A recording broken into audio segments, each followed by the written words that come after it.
Alors, c'était votre artiste Anne Drogba qui vient d'appeler, celle même qui va faire le duel avec Dapia de Wazi le 12 décembre, c'est-à-dire que c'est la soirée qui a été reportée le 14 mars pour cause de Corona.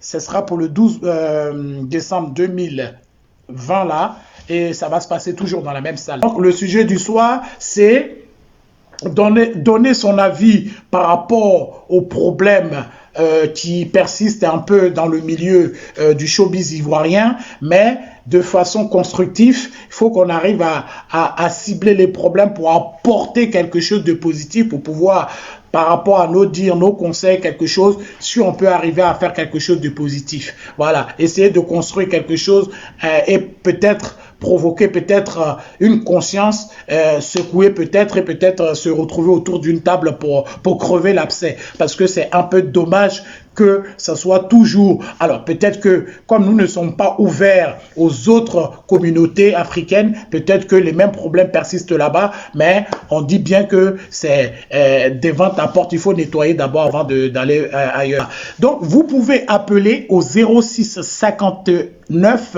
15 21 64, vous pouvez témoigner votre coup de cœur, votre coup de gueule, mais de façon positive. Voilà. Il faut qu'on dise les choses telles qu'elles sont. On en a marre de passer la pommade parce que c'est pire, mais de façon intelligente, correcte et polie. Voilà. Donc, il y a l'artiste Anne Drogba qui vient de témoigner aussi du fait que elle aussi, elle accuse un peu l'organisation qui parfois, au détriment du talent et de la valeur de l'artiste, se base sur d'autres artistes qui appellent et qui disent que moi, prends-moi cadeau, ne prends pas. Du coup, mais cher promoteur, ce que vous ne savez pas en voulant prendre... bonsoir. Bonsoir. Monsieur Jean-Michel Togou. Monsieur Alain Guédé, vous allez bien? Je vais très très bien. Allô, vous m'attendez? On t'écoute, on est tout oui. Tu es en direct et je pense que ça fait longtemps que tu es connecté, donc tu connais le sujet pour lequel nous sommes là. Nous attendons de toi des constats, des apports positifs pour pouvoir peut-être crever certains points de l'abcès, quoi, en fait. Voilà. Bon, ben, il faut dire, Alain, que je vais te tutoyer parce que c'est la famille. Je voudrais déjà te féliciter par rapport à l'initiative que tu prends en essayant de poser une base de réflexion sur l'art. Oui. Il faut dire qu'on dit comme ça dans la vie que celui qui maîtrise sa culture maîtrise sa vie.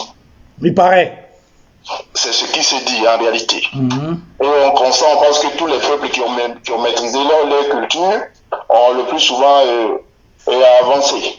Donc c'est vrai, le sujet il est tellement important que 2 minutes ne suffiraient pas pour pouvoir le diagnostiquer profondément. Mais ce que je peux dire simplement, c'est que tout métier, quelle que soit la qualité du métier, nourrit son homme. Tout à fait. Et le métier d'artiste, c'est d'abord dans un premier temps un métier.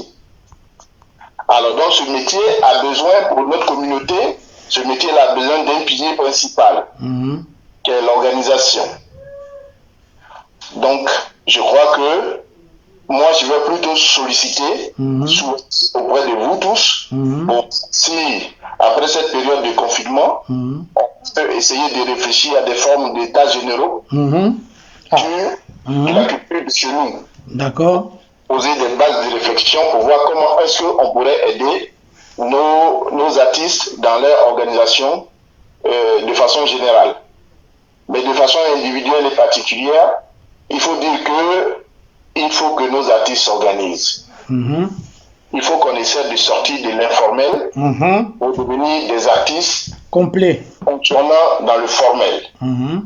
Donc, quand vous impliquez dans le sujet les managers, les promoteurs et les spectateurs, et peut-être aussi que les organisations non gouvernementales, tout et tout, c'est de très bonnes idées, parce que c'est autour de tout ça qu'il faut organiser la culture.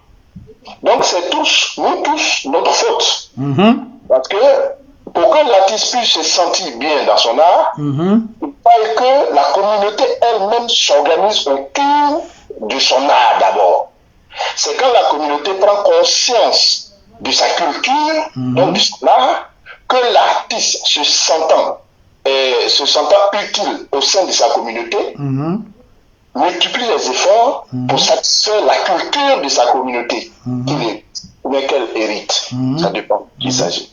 Donc, je vais juste vous dire merci pour ce beau débat et dire simplement que le plan que nous avons, dans tous les sens, dans tous les domaines, dans tous les secteurs d'activité, que ce soit sur les artistes, que ce soit sur tout le monde, sur monsieur tout le monde, c'est un problème d'organisation. Il faut qu'à un moment donné, nous acceptons l'organisation. Un artiste n'a pas, c'est vrai, besoin de fonctionner au sein d'une association forcément, ou même au sein d'un regroupement forcément, pour éclore. Non, tous les grands artistes du monde ne fonctionnent pas au sein d'associations, mais les artistes fonctionnent au sein d'équipes solides. Voilà. Donc, ce sont ces équipes-là que nous autres, on a devoir d'accompagner, que nous devons accompagner, comme ce que tu es en train de faire ce soir. Donc, j'ai pas l'habitude d'intervenir sur les directs que tu fais, mais ce sujet-là, pratiquement, il m'a intéressé, il m'a vraiment intéressé, et je profite de ton micro pour saluer l'ensemble des artistes de Côte d'Ivoire vivant en Occident, partout, sur toute l'étendue de la terre, et dire que Dieu les protège, et que cette pandémie du coronavirus nous éloigne de la tristesse, et que eux, ils s'apprêtent à nous égayer à la sortie du confinement. On a vraiment besoin d'eux. On fera tout pour qu'eux aussi, ils soient bien dans l'air pour pouvoir nous accompagner dans le élan de solidarité que nous devons cultiver après ce déconfinement-là. Je profite, comme je ne peux pas prendre la parole sans le dire, je profite pour dire mes salutations les plus sincères à toute la communauté de la région de Gagnoa, en général, de la sous-préfecture de Guilleroi et du canton de Dri. Et je vous remercie. Merci beaucoup, Jean-Michel Togou. Merci beaucoup. Merci. En tout cas, je suis vraiment honoré que ce débat prenne vraiment une valeur intellectuelle et voir, voilà, c'est ce que je voulais vraiment. Je voulais pas de débat, de polémique où ça part dans tous les sens. En tout cas, merci beaucoup. C'était Jean-Michel Togou, fils de Guibérois du canton de Dri qui vient de témoigner.